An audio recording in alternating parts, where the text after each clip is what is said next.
ఈరోజు ఎందుకో ఏమో నా బుర్రకి పని పెట్టి శనగపిండితోనే బజ్జీలు కాకుండా ఇలా మినప్పప్పు పిండితో కూడా మనము మిరపకాయ బజ్జీలు ఎందుకు వేయొద్దు అని చెప్పేసి ఆలోచించి నేనైతే మినపప్పు పిండితోనైతే ఇలా బజ్జీలు వేస్తున్నాను. ఎలా వస్తాయో అని అనుకున్నా, కాకపోతే టేస్ట్ అయితే చాలా బాగుంది.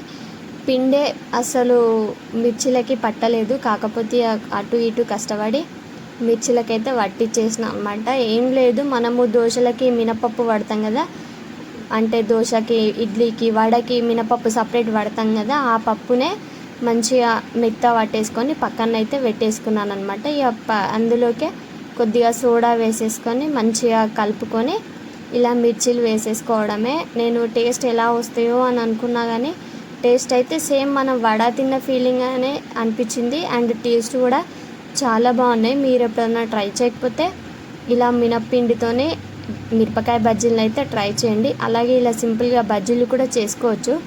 ఈ బజ్జీలను కూడా ట్రై చేయండి.